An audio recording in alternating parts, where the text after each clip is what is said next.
How much whale is too much whale? Let's find out.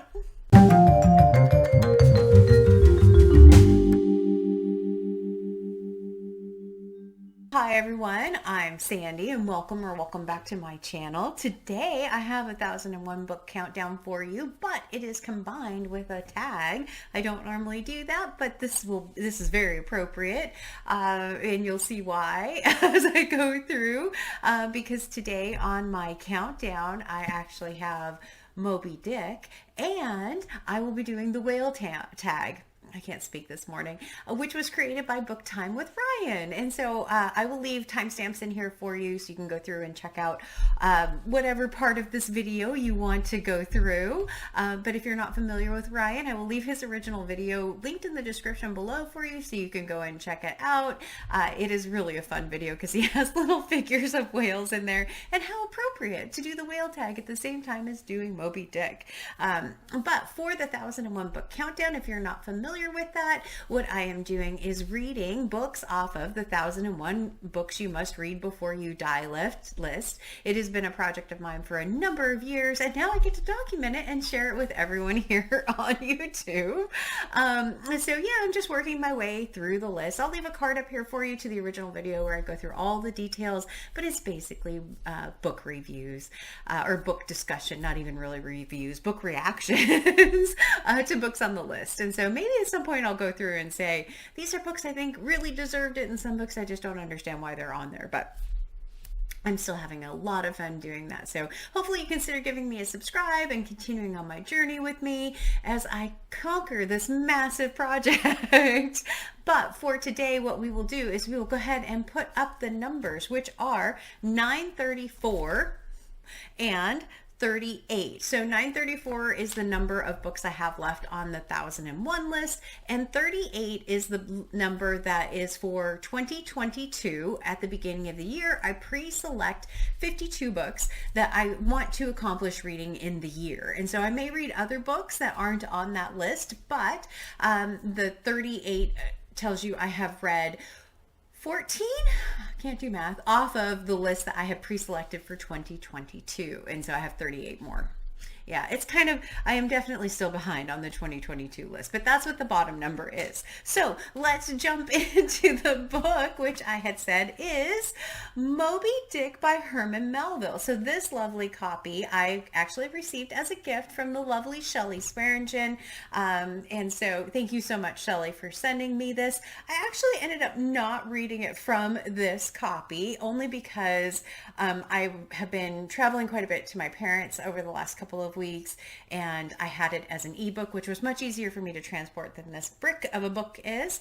But this one is quite lovely. I love the end of it. It does make me want to go out and buy all of the alphabet for this book, the penguin drop cap edition one. I love the color on the end as well. But let's talk about Moby Dick. Sorry, instead of just how pretty the book is. So this is written by Herman Melville and was written or published in 1951. Melville has a number of works, but this is by far the most popular, the most well-known novel that he wrote. He has a short story called Bartleby the Scrivener, and then another one which is Billy Budd, and Billy Budd is actually also on the 1001 list, so I certainly will be reading that at some point, but Bartleby isn't.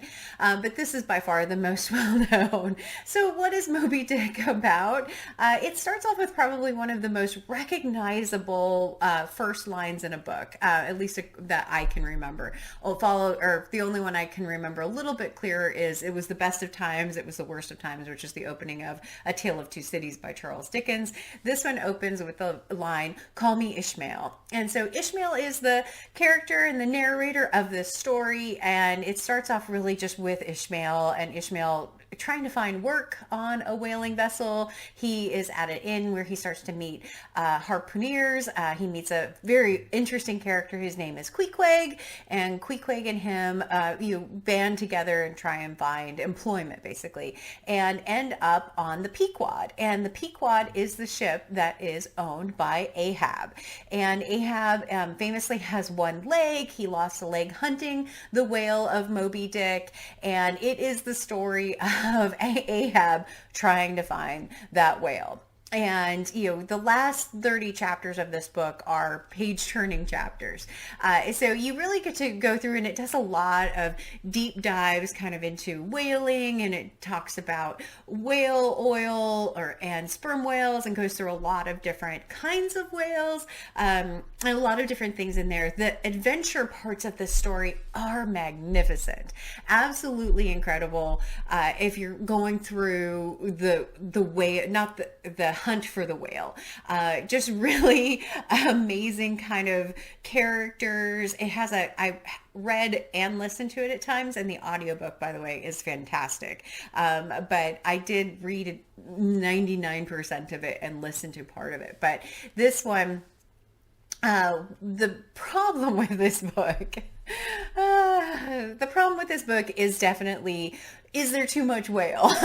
So Melville really does a lot of deep dives on, one, the kinds of whales. There's a chapter in here that all it is talking about the different kinds. There's a chapter in here talking about all kinds of white animals, and then, or they might talk about the measuring of the whale, or how the tail works, or how they breathe. And so those chapters are a bit of a slog to get through, without a doubt. I mean, if you could read this book without them, it would probably be just a really fast-paced, interesting novel about a crazy captain madly searching for this whale. And so, but the whale chapters themselves, whew, oh boy, yeah, they are a lot. And so if you can make it through those, and there's far more in the beginning of the book, when you hit the last 30 chapters, there's no more of that. It's all story. It's all story, and fast-paced story, up to the last 4 chapters, which are, kind of like the culmination of him hunting for this whale. But it was a wonderful read. But no, if you go into this, you're going to have to get through some really slow, long chapters about whales. That's kind of how this book goes. So I did this as a buddy read with Stephanie Cohen, who is a subscriber, and absolutely enjoyed getting to read this with her. It's not one of those books that you go through and you want to dissect and really talk about like all the intricacies of the book, like some of our past buddy reads have been, but it was a very entertaining one. And I'm so thankful that Stephanie read this with me, because it certainly meant I got through this book. Yay! Another big chunker off of my list, and another massive, intimidating classic. So I'm very, very happy about that. But it is worth a read. It's just, you go into it knowing there's going to be some sections that are just rough. And then you have to get 100 chapters in to get to the really exciting sections of the book. But Moby Dick by Herman Melville, yay! Finished it. So this will take us through, I had to write down the numbers because I always forget. This will take us from 934 to 933, and it is on the list of pre-selected books in 2022. So we get to go from 38 to 37. Wonderful. Very behind though. So I'm not even going to worry about that, because I'm having so much fun reading the books off of this list. But I also, so for what's coming up on the 1001 Book Countdown, I am, of course, reading Wild Swans, which is my 2001 book club pick for May. And this book is amazing. I am enjoying this book so much. I'm, as you can see, all over halfway through this book already, and it's only been a week. It is the book I want to pick up. It's the book I really want to read, and so I'm really enjoying it.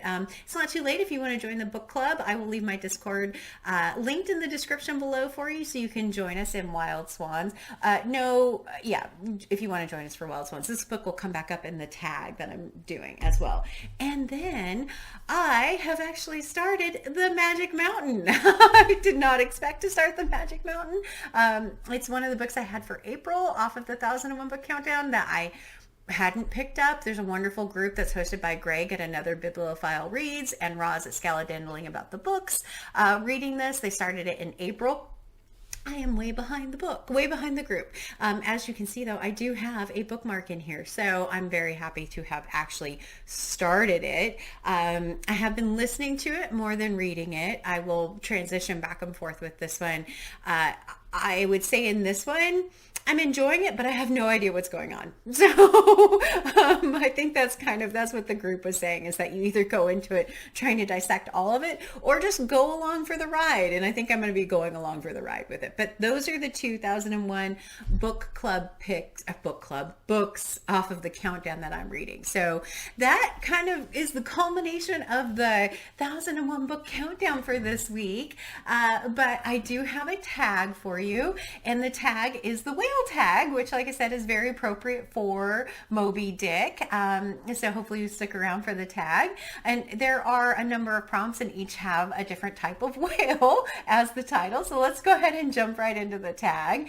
Prompt number 1, blue whale. The blue whale is the largest, heaviest animal on Earth ever. What is the longest book you've read or want to read? And what's the heaviest subject you've read about? So the book that I think is the longest book I've read is definitely War and Peace. I don't know if this is the longest number of books in pages, but it was the most intimidating book that I had on my countdown that I did finish this year. I'd read this for March of the Mammoths.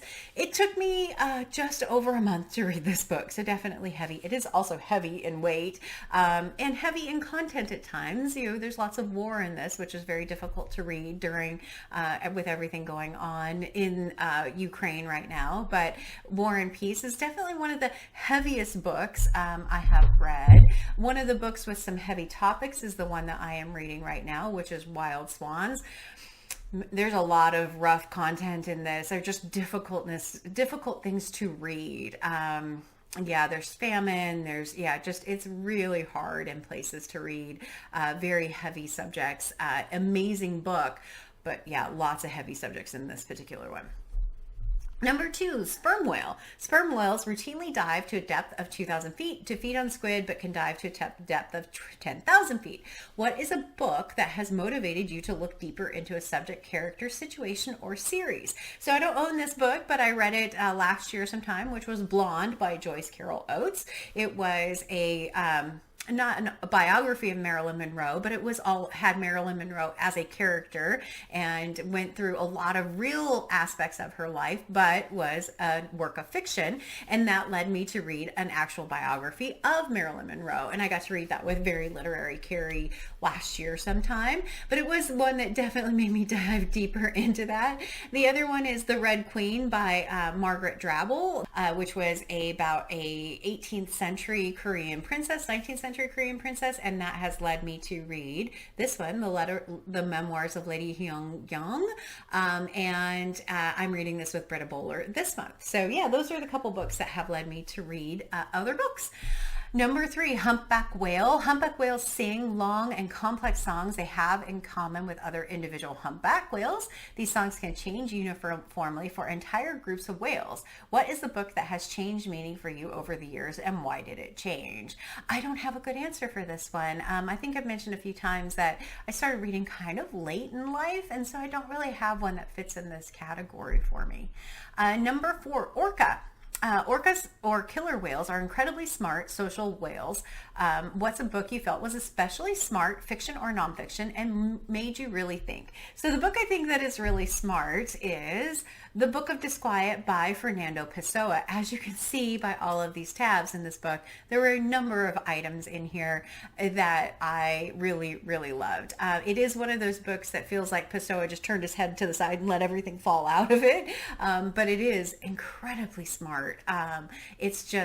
It was a little bit long for me, but this is one that really did make me think quite a bit, and one I did enjoy, even if it was a little long, and it had a lot of meat to it. So beluga. Prompt number 5 is beluga. Belugas are nicknamed the canaries of the seas because of the sounds they make. What's a book you wanted to talk to others about after reading it, and why? Well, I want to talk about every book I read. That's why I have a booktube channel. But the one that I'm so thankful I had as a buddy read was Blood and Guts in High School by Kathy Acker. Both Stephanie Cohen and I said this would be a brilliant book to read as part of a women's studies group because there's so much to discuss in this book.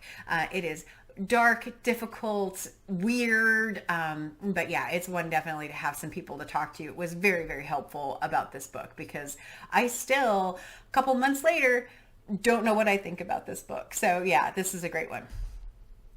Narwhal, I think that's how you say that. Male narwhals, known as the unicorns of the sea, have 2 teeth, including one long spiraling tooth that can grow nearly 9 feet long. What's a book you heard great things about before reading it, only to discover it was less magical after reading it? For me, this is a tough one to admit, but Mrs. Dalloway by Virginia Woolf. I had read The Hours and thought, oh, it was all about Mrs. Dalloway, or it had Mrs. Dalloway referenced in it. I was like, oh, I really want to read that book. And I'd heard such great things about it. And it is one of my 3 DNFs on the 1001 Book Countdown. I could not get through it. I was so disappointed. But it is, and I do know why. Stream of consciousness novels tend to not work very well for me. I just can't, for whatever reason, my brain needs a bit more structure and can't enjoy just this long narrative like that. And so books that have that tend to not work as well, but definitely Mrs. Dalloway. Sorry. Number 7, bowhead whale. While it's evident bowhead whales live well beyond 100 years of age, there's evidence they may live to be 200 years old. What is the oldest book in your collection, or what book has been in your collection the longest? I'm going to go with this one, which is Jane Eyre by Charlotte Bronte. I don't know if it's the oldest one that I have. It's certainly one of the oldest ones, and you can tell because it's this Barnes & Noble edition. I don't know if they even make this edition anymore, these Barnes & Noble classics. I have had this one. This one was published in 2003 and has made many moves with me, so I know it has been with me for quite a while. I don't know, like I said, it's definitely not the oldest book I own. That might be the Grapes of Wrath edition that someone had gifted me, but this one is definitely one that I've had for a long time, and it is due for a reread because I remember loving this book, but I don't remember a ton about it now. So yeah, Jane Eyre. At number 8, Atlantic gray whale. Atlantic gray whales were sadly wiped out by humans. Today, only the Pacific gray whales remain. Save the whales. What's one book that's either out of print or out of fashion that you would wish would make a comeback? I don't have one for this one. I only have one book I haven't been able to find off of the 1001 Book Countdown, but it is one that it doesn't have great reviews. It's not one that I'm like very excited to read, so I'm not too worried about it. But yeah, I don't really have one for this one. And then the bonus question is actually Moby Dick. Moby Dick was the great white sperm whale Captain Ahab never caught. What is a book you want to own but haven't found or bought? What's stopping you from hooking that book? As you can see from a couple of my recent videos, I don't have a problem buying books. So I haven't found one that I haven't found or bought yet. I've trying really hard to slow down my book buying because, as you can see from this shelf over here, this is full. And if you're wondering where all my books live, they live behind this door. Maybe someday I'll take you for a tour in that closet because there's a lot of books in there. But no, I haven't really had a problem finding books that I want right now. I do know there are some books on the 1001 Book Countdown that are not available, but I've only come across one. So, and then the last thing is scientists tag whales to help them study their behavior, such as migration. Tag 5 booktubers to complete this tag, and remember, save the whales. So I don't know who's done this, but I do have my jar. I just took the lid off. So let's go ahead. It's getting low, but let's go ahead and jump in and pick some names for today. So the first one is going to end up being, I know he doesn't do a lot of tags, but we'll tag him anyway. Brian Bookish is the first one. And then the second one will be David Wiley. You were tagged in this one. I'm really getting to the bottom of this jar, everyone. And then the next one is Shelley Swearingen, who gave me Moby Dick. So this feels very appropriate, Shelley. And then that's 3. So the fourth one is Pay Add Attention. I don't know if Pay's making videos right now, but I will certainly tag Pay. I miss his tag videos. They're always so creative.